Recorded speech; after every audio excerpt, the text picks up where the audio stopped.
Chanchalguda jail నుంచి BRS social media incharge Krishank లేఖ రాశారు. తన అరెస్టును వ్యతిరేకిస్తూ మాట్లాడినందుకు బీఆర్ఎస్ నాయకులందరికీ ధన్యవాదాలు తెలియజేశారు. ఇలాంటి పరిస్థితుల్లో బీఆర్ఎస్ సోషల్ మీడియా వారియర్లు తనకు మద్దతుగా నిలిచి తనలో ధైర్యాన్ని నింపారన్నారు. తనకు మద్దతుగా నిలిచిన న్యాయవాదులందరికీ ధన్యవాదాలు తెలిపారు. ఓయూ ఒరిజినల్ సర్క్యులర్ను మాత్రమే సోషల్ మీడియాలో పోస్ట్ చేశానని, తన లెటర్ ఫోర్జరీ అని రుజువైతే ఎలాంటి శిక్షను ఎదుర్కోవడానికైనా సిద్ధంగా ఉన్నానని తెలిపారు.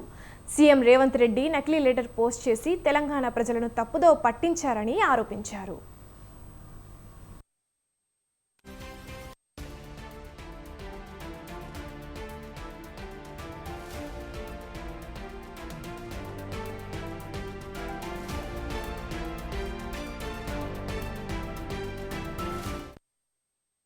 చంచల్గూడ జైలు నుంచి BRS social media incharge Krishank లేఖ రాశారు.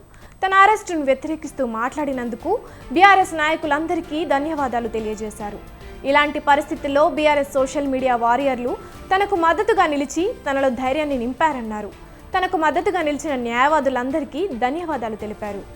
ఓయూ ఒరిజినల్ సర్క్యులర్ మాత్రమే సోషల్ మీడియాలో పోస్ట్ చేశానని, తన లెటర్ ఫోర్జరీ అని రుజువైతే ఎలాంటి శిక్షను ఎదుర్కోవడానికైనా సిద్ధంగా ఉన్నానని తెలిపారు.